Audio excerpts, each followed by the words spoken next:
warahmatullahi wabarakatuh. Perkenalkan, nama saya Salsa Nabila Rizkia dengan NIM 214110402088 dari kelas 2 PAIA. Di sini saya akan menjelaskan bagaimana paradigma positivisme dengan studi kasus dari jurnal yang berjudul Pengaruh Media Sosial Instagram dan WhatsApp terhadap perkembangan budaya Alone Together.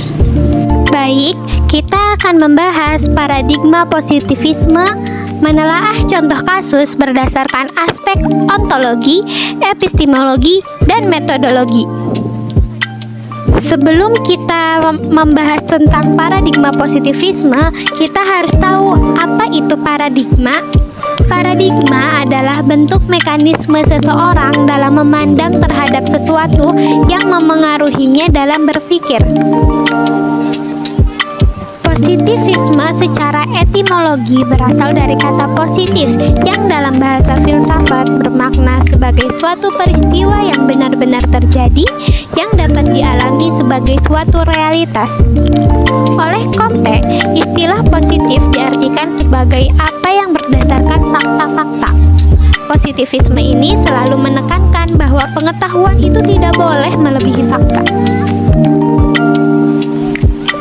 Paradigma positivisme merupakan sebuah aliran filsafat yang menjelaskan bagaimana persepsi atau gagasan dari peneliti mengenai objek yang diteliti secara faktual atau berdasarkan fakta-fakta yang ada dan diteliti secara objektif.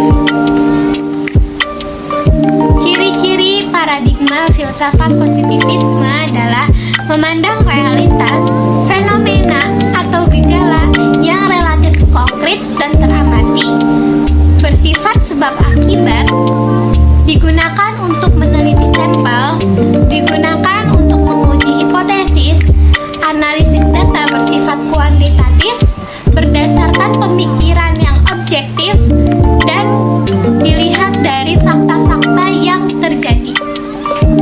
Di dalam paradigma positivisme terdapat 3 aspek penting, yaitu ontologi, aspek yang membahas tentang hakikat dari segala sesuatu yang ada, baik itu berupa realitas fisik maupun metafisik. Yang kedua ada epistemologi. Aspek ini membahas tentang bagaimana kita mencari pengetahuan dan seperti apa pengetahuan tersebut. Aspek ketiga ada metodologi. Metodologi merupakan aspek yang membahas tentang cara-cara memperoleh kebenaran menggunakan penelusuran dengan tata cara tertentu. Baik, kita akan melanjutkan kepada contoh studi kasus di mana kita akan menelaah dari jurnal yang berjudul Pengaruh Media Instagram dan WhatsApp terhadap Pembentukan Budaya Alone Together.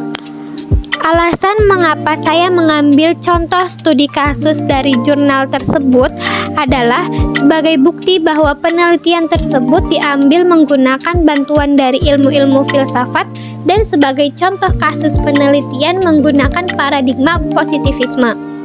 Saya mengambil contoh kasus ini dari jurnal penelitian yang berjudul Pengaruh Media Instagram dan WhatsApp terhadap Pembentukan Budaya Alone Together, karena di dalam jurnal tersebut terdapat 3 aspek yang dapat saya teliti, yaitu aspek ontologi, epistemologi, dan metodologi.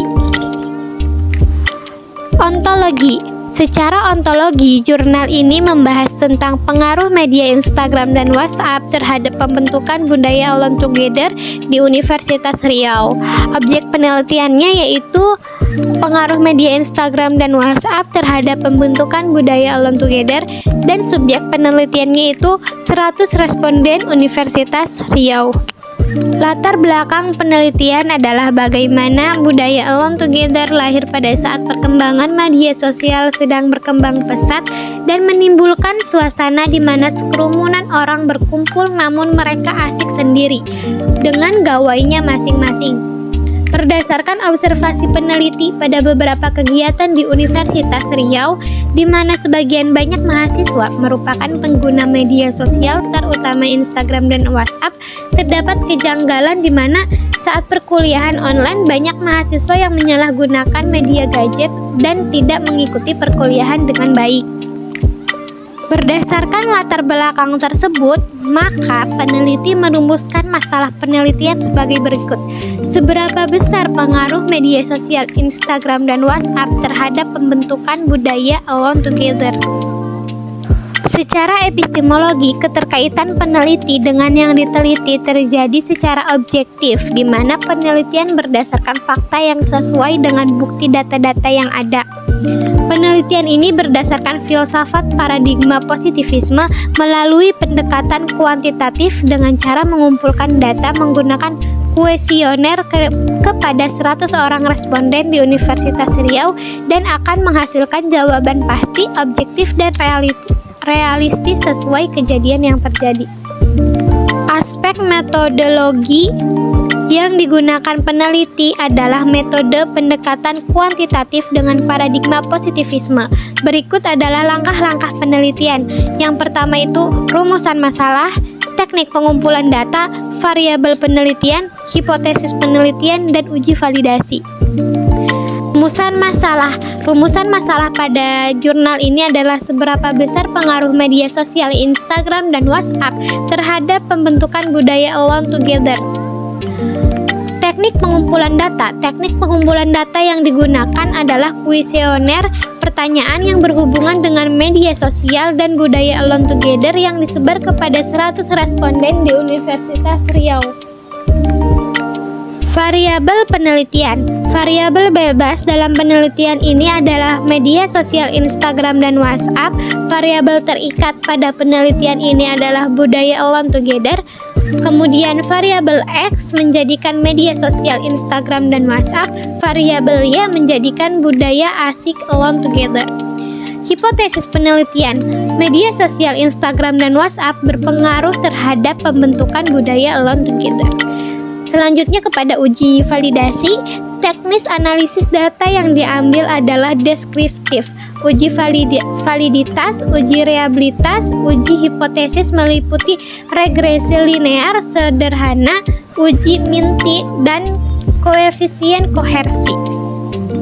Berdasarkan analisis data dan penelitian yang telah dilaksanakan, penelitian pengaruh media massa Instagram dan WhatsApp terhadap budaya alone together di Universitas Riau sangat berpengaruh signifikan terhadap pembentukan budaya alone together di Universitas Riau.